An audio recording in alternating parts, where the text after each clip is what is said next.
आज हम लोग चर्चा करेंगे प्लांट में artificial method of vegetative reproduction के बारे में, जिसको हम लोग हॉर्टिकल्चर भी कहते हैं। ये एक्चुअली एक मैन मेड टेक्निक्स है जिसको जो ह्यूमंस हैं वो अपने फायदे के लिए यूज करते हैं। अपने फायदे के अनुसार जिस तरह से उनको यूज करना होता है, जिस तरह से प्लांट में रिप्रोडक्शन कराना होता है, जिस तरह से उन्हें उगाना होता है, वो उस अनुसार उसे करते हैं। इसमें वो अलग अलग प्लांट के लिए अलग अलग टेक्निक का इस्तेमाल करते हैं, वो अलग अलग मेथड यूज करते हैं। तो बेसिकली पिछले क्लास में जैसे हम लोगों ने चर्चा की थी कि अगर आर्टिफिशियल मेथड की चर्चा करें तो 4 बेसिक मेथड है आर्टिफिशियल मेथड, जिसे हॉर्टिकल्चर को कहते हैं। पहला मेथड है कटिंग, दूसरा मेथड है लेयरिंग, तीसरा मेथड है आपका ग्राफ्टिंग और चौथा मेथड है आपका माइक्रो प्रोपगेशन। इन चारों की चर्चा आज हम लोग करेंगे। ये मेथड क्या है और इसे कैसे यूज मतलब कैसे एक्शन में लाया जाता है। तो पहला जो मेथड है जैसे हम लोगों ने कहा कटिंग, जिसे आप लोग हिंदी में काटना भी कहते हैं, ठीक है। तो कटिंग में एक्चुअली क्या किया जाता है कि प्लांट्स के उस भाग को जो वेजिटेटिवली एक्टिव हो, प्लांट्स के उस भाग को जो वेजिटेटिवली एक्टिव हो, उसे काट करके एक उचित परिस्थिति में जहां पे उसको ऑक्सीजन और नमी मिल सके वहां पे डाल दिया जाता है, जिससे नए प्लांट्स का निर्माण हो जाता है। एग्जाम्पल के तौर पर एक एग्जाम्पल हम लेते हैं, जैसे है आपका ये ईंट का एक टुकड़ा है और इस पार्ट को हम लोग बोलते हैं इंटरनोड। क्या बोलते हैं? इंटरनोड। ये ईंट है, यहाँ पे एक नोड है, एक नोड यहाँ पे है। तो इसमें हमने आपको कहा कि स्पेशलाइज्ड पार्ट को काट करके मिट्टी में डाल दिया जाता है।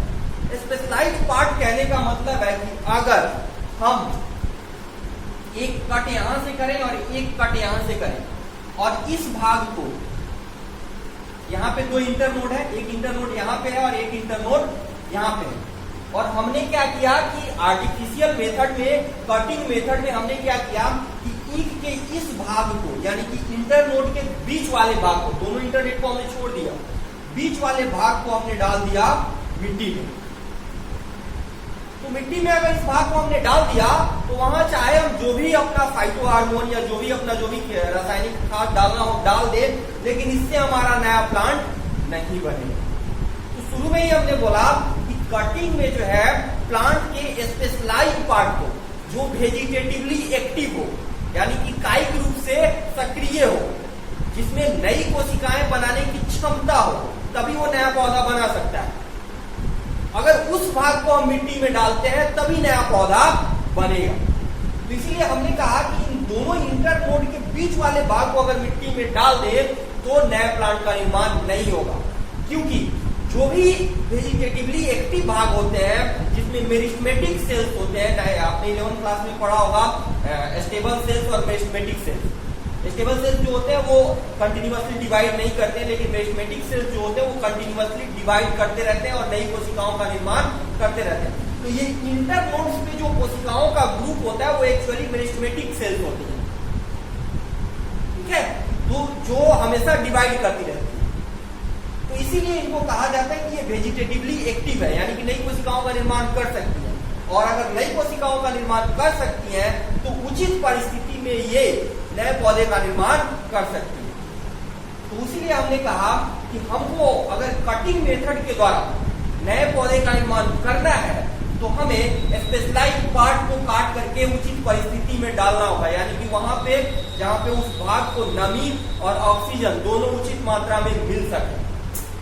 तो हमें क्या डालना होगा? अभी हमने कहा कि अगर इस भाग को डालें तो नए पौधे का निर्माण नहीं होगा, तो हमें कौन सा भाग डालना होगा? हमें वो भाग डालना होगा जिसमें कम से कम एक इंटरनोड हो, तभी वहां से नए पौधे, यानी कि चूंकि ये ईंट का पौधा है तो तभी वहां से ईंट का नया पौधा बन सकता है, गन्ने का नया पौधा बन सकता है, यानी शुगर केन का नया पौधा बन सकता है। अगर इंटरनोड के बीच वाले भाग को डाल दे जिसमें कोई इंटरनोड नहीं हो तो नया पौधा नहीं बनेगा, क्योंकि वहां पर मेरिस्टेमेटिक सेल्स नहीं है, नए सेल्स का निर्माण नहीं होगा, और जब नए सेल्स का निर्माण नहीं होगा तो नया पौधा उत्पन्न होने के कोई चांसेस नहीं है। ठीक है, तो बात आती है कि हमें जो अब एग्जाम्पल के तौर पर मान लीजिए कि, तो हम फिर एक फिगर बनाते हैं थोड़ा सा। ये मान लीजिए कि हमारा इंटरनोड है, एक इंटरनोड है, एक इंटरनोड है, तो हमें जो है बनाने के लिए ये पूरा पार्ट डालना होगा, या सिर्फ इतना ही डालना होगा, या ये पूरा पार्ट डालना होगा। यानी कि उस भाग में, जो भाग हम मिट्टी में डाल रहे हैं, उसमें कम से कम एक इंटरनोड होना चाहिए। एक से ज्यादा कितना भी हो सकता है, उसे काट करके हम मिट्टी में डाल देते हैं, जहां पे नमी हो और ऑक्सीजन उपलब्ध हो। कुछ फाइटो हार्मोन्स डाल देते हैं, यानी कि ग्रोथ हार्मोन, जो इसे नई कोशिकाएं बनाने में, तेजी से कोशिकाएं बनाने में, यहां से तेजी से वृद्धि एवं विकास होने में सहायता करता है।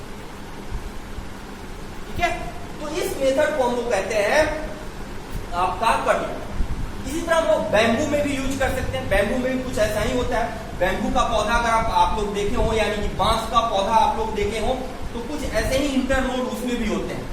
ये थोड़ा सा मोटा होता है, जैसे एक इंटरनोड यहाँ है, एक इंटरनोड यहाँ है, एक इंटरनोड यहाँ है, तो उसमें भी ऐसा ही होता है कि उसके भी अगर इंटरनोड वाले भाग को आप मिट्टी में डालिएगा तभी नए पौधे का निर्माण हो पाएगा, नहीं तो नहीं हो पाएगा।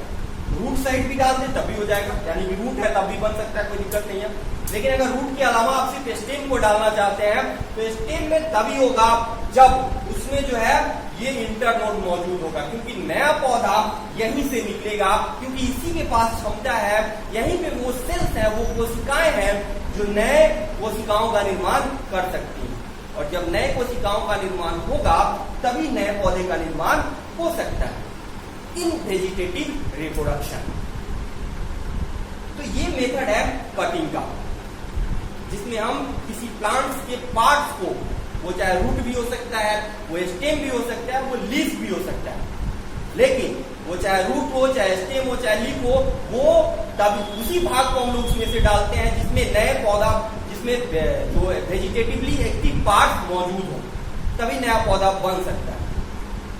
तो चूंकि हमने कहा कि उसमें हम लोग रूट भी यूज कर सकते हैं, स्टेम भी यूज कर सकते हैं, लीफ भी यूज कर सकते हैं, इस बेसिस पे हम लोग 3 तरह के जो है कटिंग कर सकते हैं। पहला कटिंग हो गया रूट कटिंग, दूसरा कटिंग स्टेम कटिंग, और तीसरा जो होता है लीफ कटिंग। पहला हमने कहा रूट कटिंग। रूट कटिंग, इसमें आप एग्जांपल के तौर पे ले सकते हैं स्वीट पोटैटो। स्वीट पोटैटो के रूट को, यानी कि स्वीट पोटैटो के रूट को अगर आप काट के मिट्टी में डाल दे तो उसे नए पौधे का निर्माण हो सकता है। दूसरा आप ले सकते हैं दलबर्जिया। दलबर्जिया, दलबर्जिया यानी कि शीशम। शीशम के पौधे को भी अगर आप मिट्टी में काट करके डाल दें तो नए पौधे का निर्माण हो सकता है। दूसरा stem cutting. Stem cutting, stem cutting, stem cutting में हमने कहा कि पौधे के तना को, तना के वो भी तना के स्पेशलाइज्ड पार्ट को, जिसमें वेजिटेटिवली एक्टिव पार्ट्स मौजूद हो, तो काट करके अगर मिट्टी में डाल दे, उचित परिस्थिति में डाल दे जिसमें नमी और ऑक्सीजन मौजूद हो, तो नए पौधे का निर्माण हो सकता है। इसमें क्या एग्जांपल हो सकता है? अभी जैसे हमने एग्जांपल में लिया शुगर केन, शुगर केन यानी कि गन्ना। दूसरा एग्जांपल क्या हो सकता है? बैम्बू। अभी हम लोगों ने कहा बैम्बू यानी कि बांस का पौधा। तीसरा एग्जांपल हम लोग रोज ले सकते हैं। रोज के भी अगर आप स्टेम को काट करके डाल दें, यानी कि गुलाब के स्टेम को काट करके डाल दें, तब भी नए पौधे का निर्माण हो सकता है। ठीक है, और बहुत सारे एग्जांपल है, ये छोटा सा एग्जांपल आपके समझने के लिए है। तो पहला हो गया रूट कटिंग, दूसरा हो गया स्टेम कटिंग, और तीसरा एग्जांपल जिसे हम लोगों ने कल भी चर्चा की थी, पिछले क्लास में भी चर्चा की थी हम लोगों ने, तीसरा होता है leaf cutting. Leaf cutting, leaf cutting में 2 पौधे बेसिकली हम लोग यूज कर सकते हैं। पहला है ब्रायोफिलम और दूसरा है बिगोनिया। तो ये एग्जांपल के तौर पे आप लोग ले सकते हैं। बहुत सारे एग्जांपल इसमें आते हैं, आप दे सकते हैं।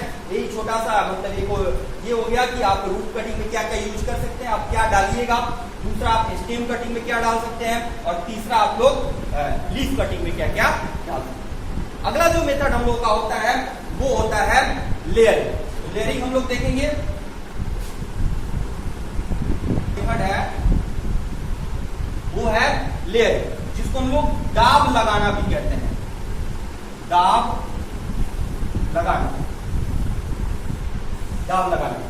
तो दाब लगाने इस मेथड में हम लोग क्या करते हैं कि प्लांट के किसी स्मूथ पार्ट्स को, बेसिकली ज्यादातर हम लोग स्टेम ही लेते हैं, स्मूथ पार्ट्स को थोड़ा सा इंजर्ड कर लेते हैं। जैसे मान लीजिए कि ये एक पौधे की डाली है, स्मूथ डाली है, इसको हमने थोड़ा सा इंजर्ड कर दिया, और इंजर्ड करने के बाद इसको मिट्टी में दबा देते हैं।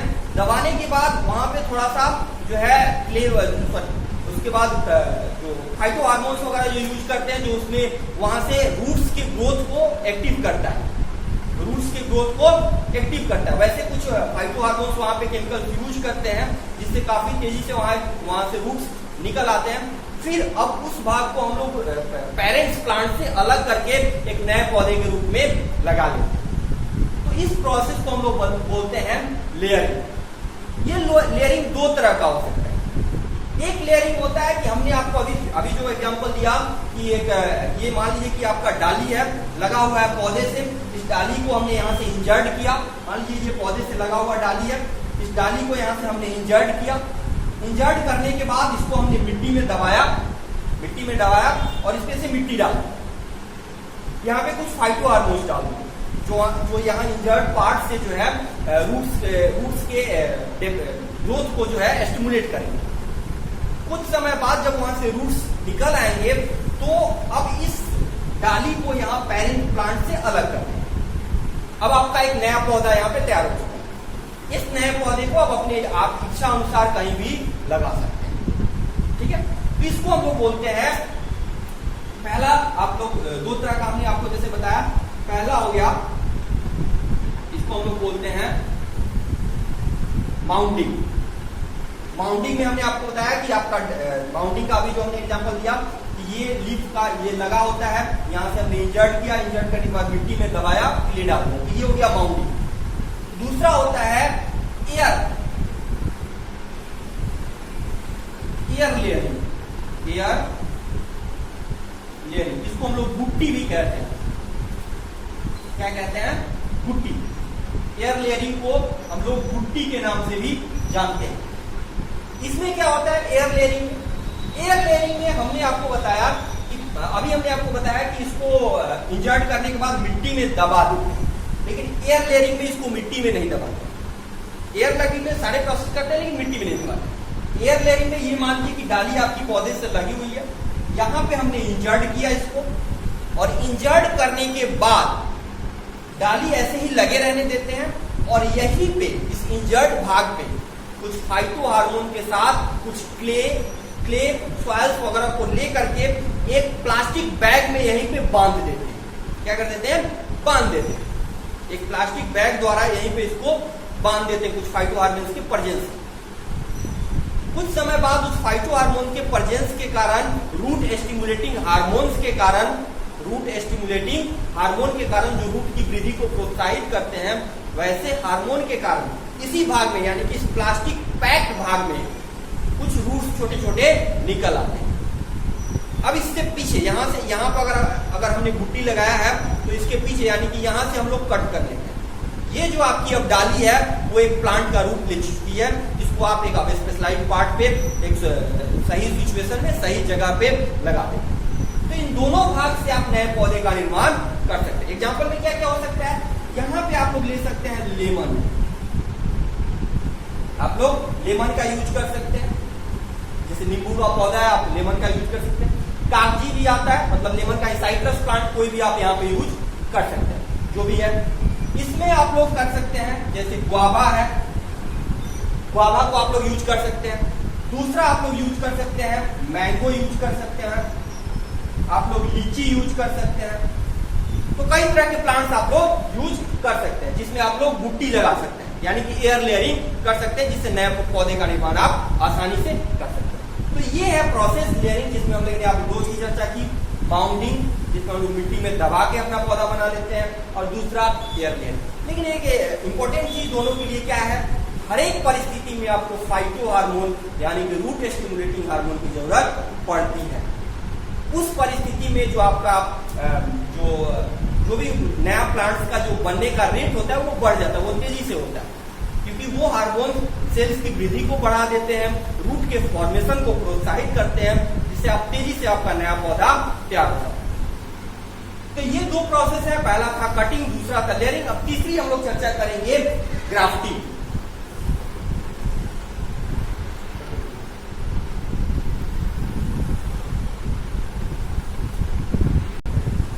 तो अगला जो हमारा मेथड्स है आर्टिफिशियल वेजिटेटिव प्रोडक्शन का, जो अगला मेथड है वो है ग्राफ्टिंग या ट्रांसप्लांटिंग।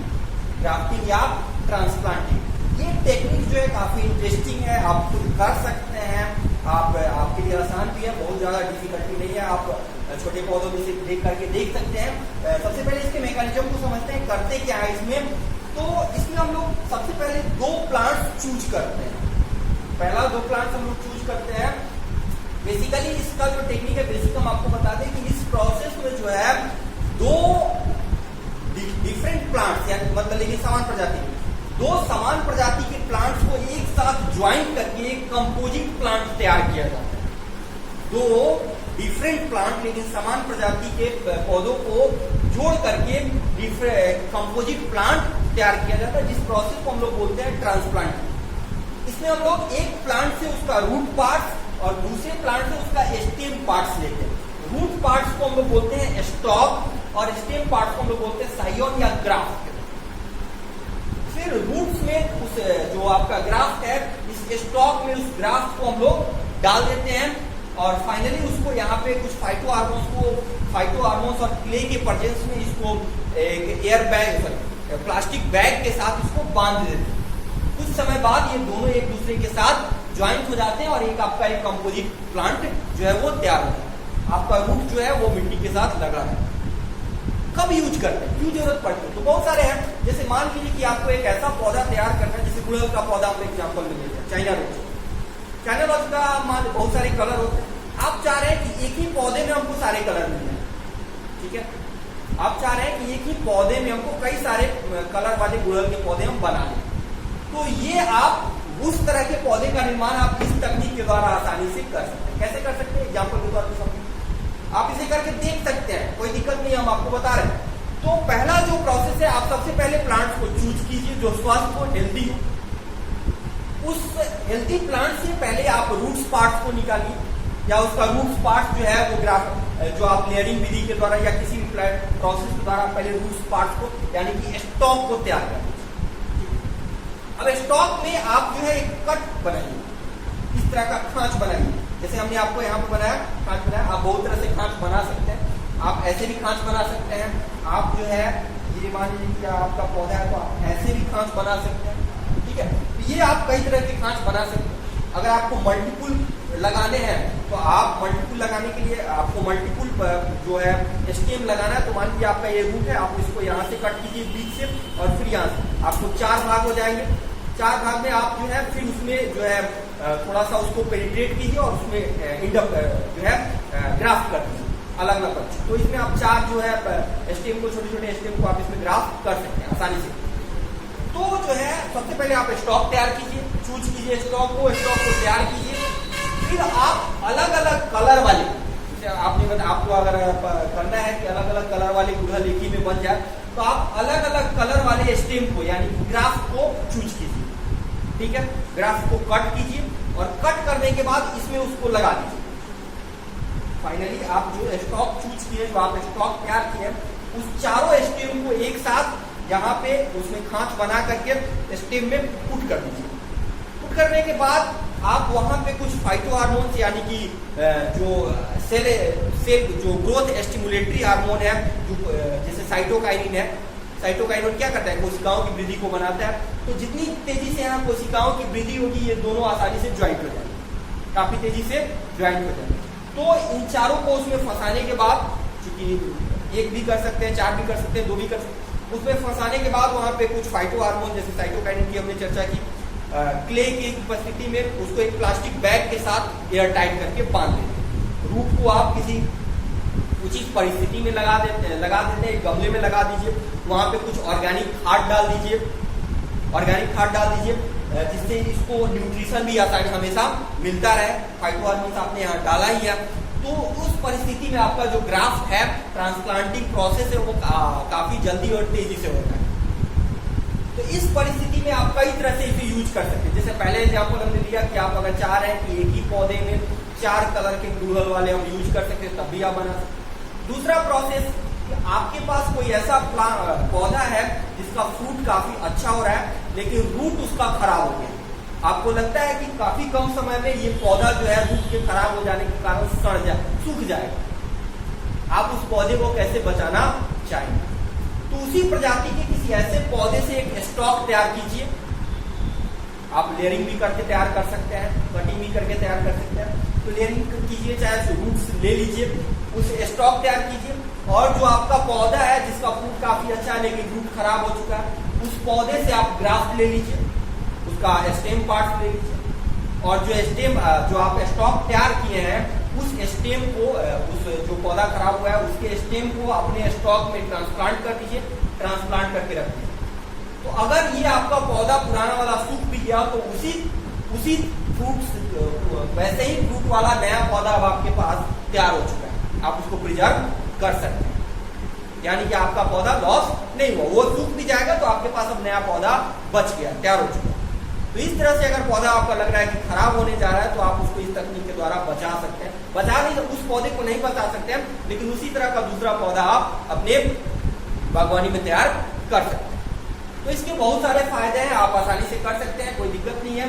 इसमें हम ये देखेंगे, सबसे इंपॉर्टेंट चीज इसमें क्या है कि ये तकनीक आप उसी पौधे में यूज कर सकते हैं जिसमें कैम्बियम प्रेजेंट हो, वास्कुलर प्लांट हो और उसमें कैम्बियम प्रेजेंट हो। कैम्बियम प्रेजेंट होने का मतलब है कि आप लोगों ने 11th में पढ़ा होगा कि कैम्बियम जो है वो लैटरल ग्रोथ में हेल्प करता है, पार्श्वीय वृद्धि यानी कि पौधे की मोटाई को बढ़ाता है।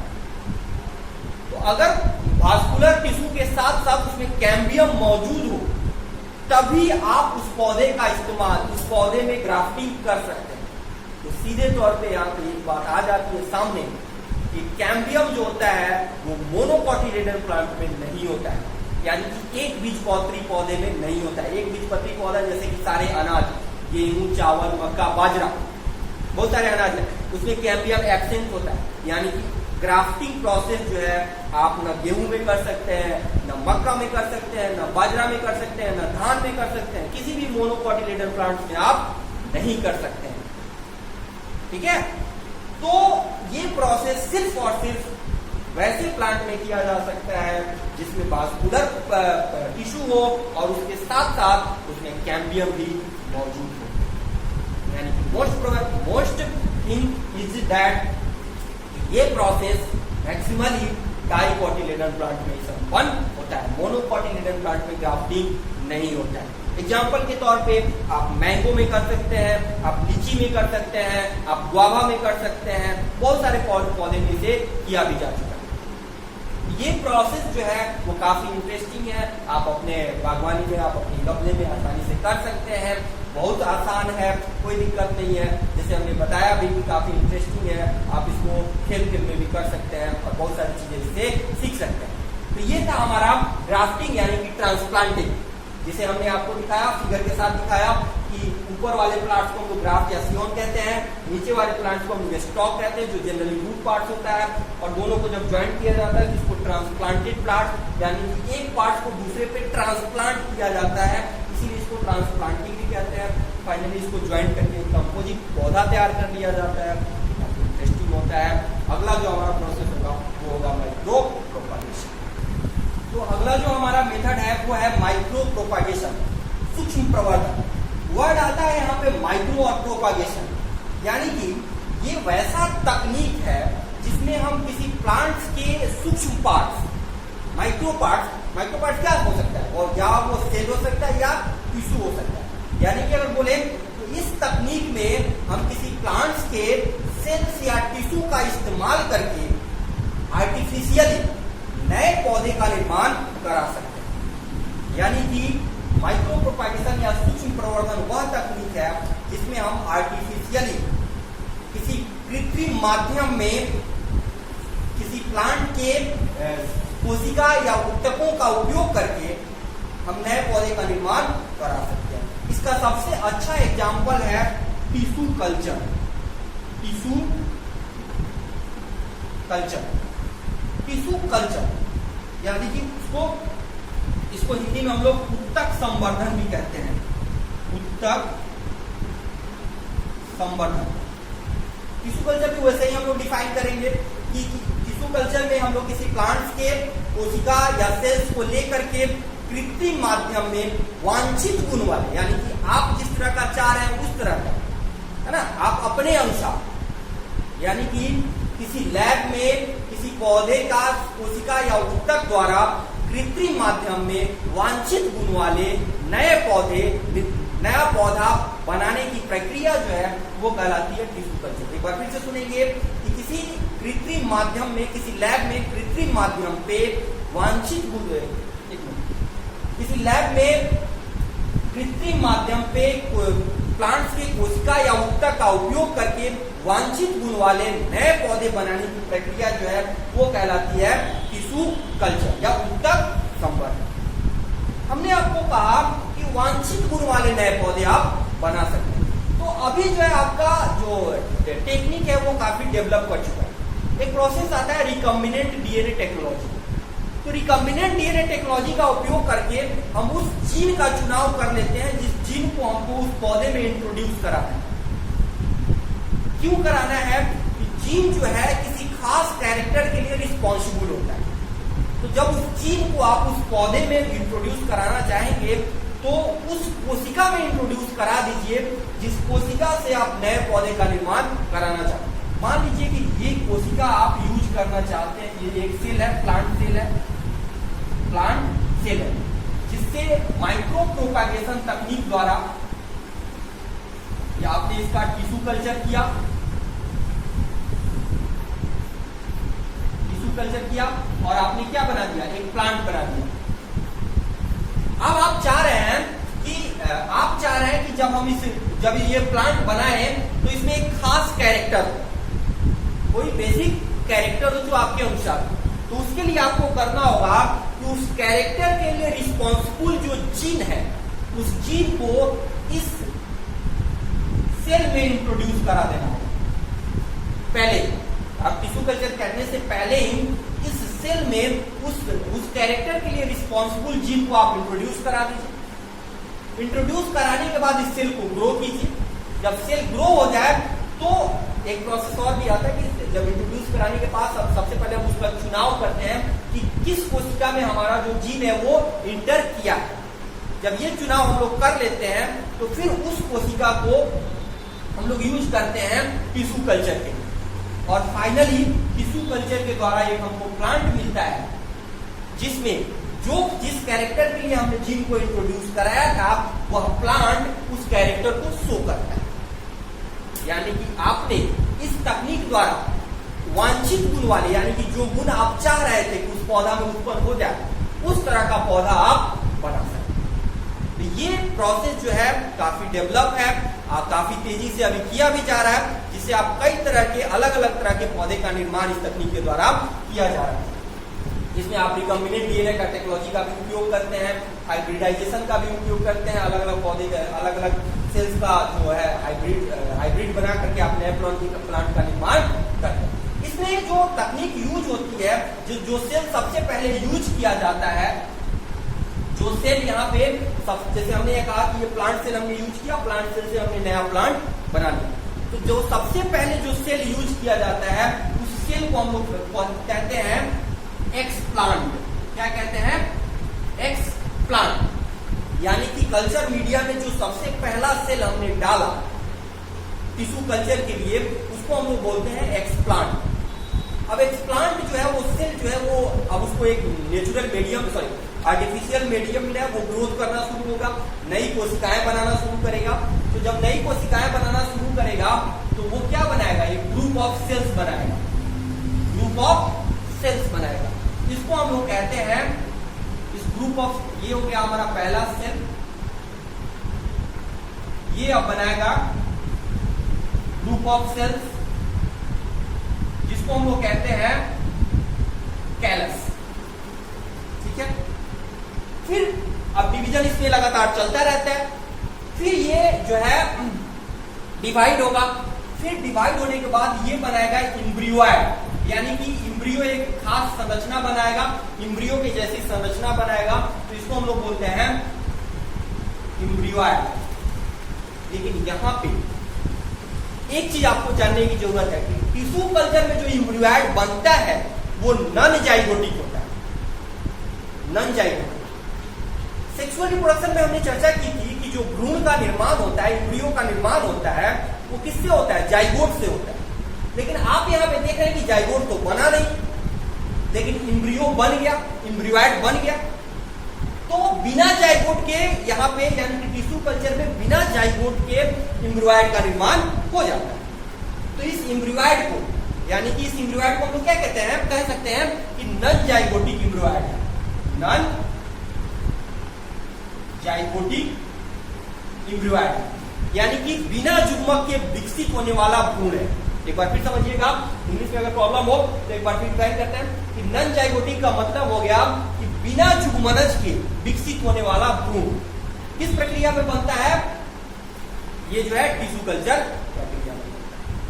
अब आपका भ्रूण तैयार हो जाता है, फिर इसमें थोड़ा सा डिवीजन होने के बाद छोटा सूक्ष्म प्लांट तैयार हो जाता है, जिसको फाइनली हम लोग जो है एक उचित माध्यम में ग्रो करने के लिए छोड़ देते हैं, जहां पर उसकी वृद्धि होती है और एक नए पौधे का निर्माण हो जाता है। तो ये जो 4 मेथड हमने आज पढ़ा, कटिंग, लेयरिंग, ग्राफ्टिंग और माइक्रो प्रोपागेशन, ये 4 मेथड हमारे आर्टिफिशियल वेजिटेटिव रिप्रोडक्शन मेथड थे, हॉर्टिकल्चर थे, जिसके द्वारा हम अपने अनुसार, अपने सुविधा के अनुसार अलग अलग तरह के पौधे बना सकते हैं। जिसमें सबसे एडवांस जो टेक्निक है, सबसे एडवांस जो मेथड है, वो है माइक्रो प्रोपागेशन। इसका सबसे अच्छा एग्जांपल है टिश्यू कल्चर, जिसके द्वारा हम अपने अनुसार अपने वांछित गुण, अगर प्लांट में जिस तरह का हम गुण उत्पन्न करना चाहते हैं, वैसे गुण वाले पौधे बना सकते हैं, जो निम्नलिखित स्टेप के द्वारा किसी लैब में, किसी आर्टिफिशियल कल्चर मीडिया में तैयार। आज के लिए बस इतना ही।